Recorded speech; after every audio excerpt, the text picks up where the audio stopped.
I see you have made it to the 7th episode of Terrifying Tuesdays. Good. Today we have a special guest, Corpse Husband, and he will be narrating your stories. Number 5. My name is Genevieve, and this happened when I was around 13 or 14. I have been living in my mother's boyfriend's house for about 7 years with my younger brother and my mom and her boyfriend's parents. Around the year 2008, my mother's boyfriend's father passed away, and from what I can recall, he wasn't very well liked by my mother. I was around 8 or 9 when he passed away in the house. My brother was home when it happened. Anyway, I can recall a few weird things happening living at the house, but nothing too drastic. But what happened to me, I almost never wanted to step back in my room again, even though it was my safe place. So it was late at night, and we were renovating my room, so my mattress was on the floor because we were buying a new frame. So I was on the floor and I began to relax my eyes, so I shut them, and let me mind you, all my lights were off. I shut my eyes and a few seconds goes by, and then I opened them, and leaning over me, I'm still having a hard time writing this, was this black figure, so black I could make it out in the darkness. I saw a head and shoulders, but it was darker than the night. No features, just black. I thought it was my brother, so I even swatted at it, and when I realized nobody was there, my heart was in my throat and my eyes began to water. I was so scared and almost paralyzed because I realized what had just happened. I jumped up and turned the light on and remember vividly looking around. I honest to God thought it was my brother. I even called out his name, Kevin, and no response.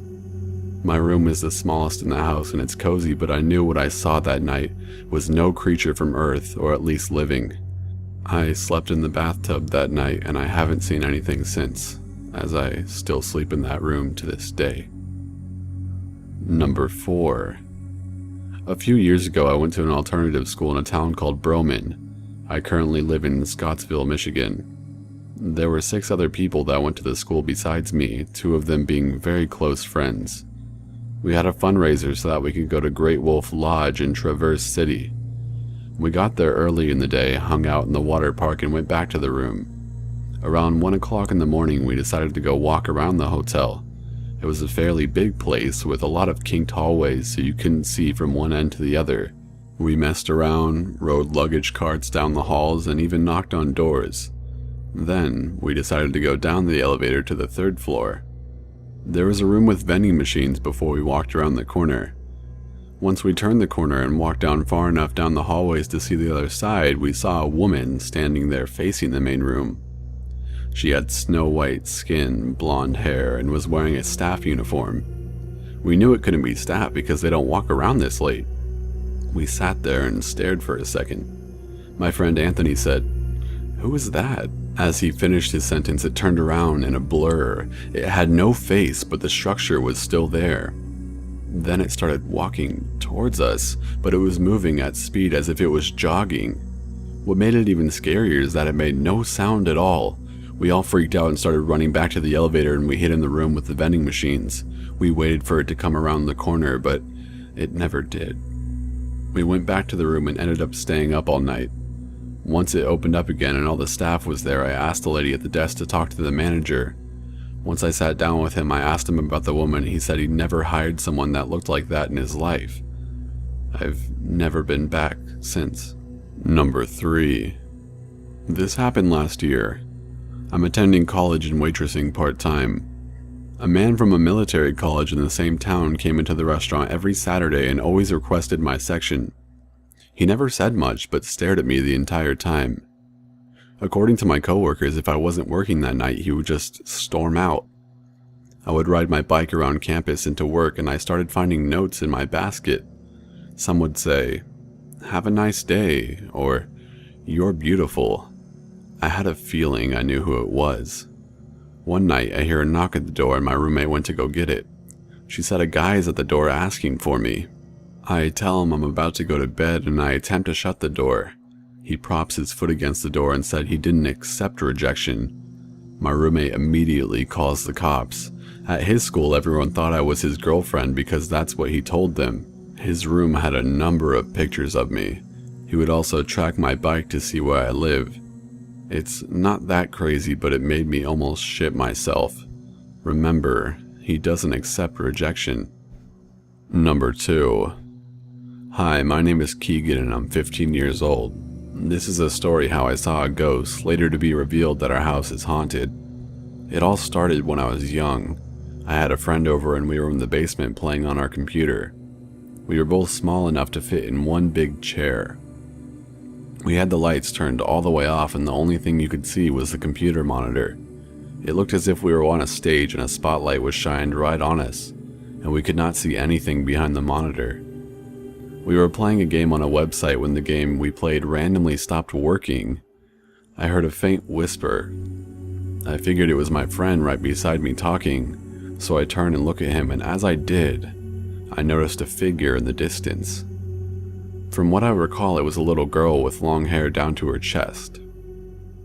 Although I could not tell exactly what she looked like because I was staring at a computer monitor for a while, but I could definitely tell it was a little girl.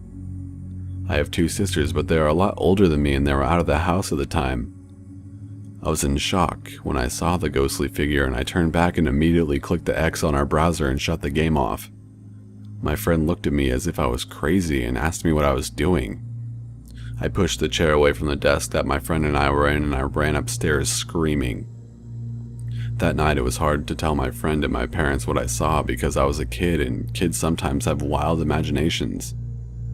Let's just say it was hard for me to sleep the next couple of nights. After a few years, when I got older, my sisters bought a Ouija board and used it one night. Later the next day they told me what they had found out from the Ouija board. They said there was a girl in our house named Amy. She is young, about my age. All I could think of was that one night when I saw the ghost. I then said to my sisters, "Don't worry, I met her before you did," and then I left the room. Number 1. As a child, I would often sleepwalk at night. I remember many times waking up in the living room or in the guest bedroom of my childhood home. One night, when I was 10 years old, I woke up sitting in the dining room at the table. Because this was not one of my usual spots to wake up in, I had no idea where I was. As I started looking around to try and figure out where I was, I saw 2 silhouettes standing in front of the sliding glass door leading into our backyard. It was a very bright night and the moonlight between these figures was bright enough to completely black them out. All I saw was them just standing there, looking at me, I assumed.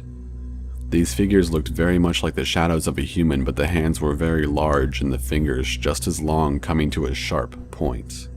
One of the figures lifts its hand and points at me, who is still sitting there completely silent, not sure what is going on. It opens its hand, facing its palm towards me. Again, the light from behind the figure was too bright, so all I could see was silhouettes. Then I hear in the most terrifying sound, a voice say, "It's not time yet. Go back to sleep." At this point, I am fully awake and still more confused at what is going on rather than scared. I turn my head towards the stairs looking up to my parents' bedroom. I call out for them several times, but I get no reply. When I turn back to look at the patio door, the 2 figures are gone. I run up to my parents' bedroom and start screaming and telling them what I saw. Of course, hearing a 10-year-old kid say he saw 2 monsters in the middle of the night is a common thing, so my parents just wave it off and send me back to bed. That was the very last time I ever sleepwalked. A few months after the event, I had a dream. I saw the same hand I saw that night. The long, sharp fingers on a huge hand appeared very far away.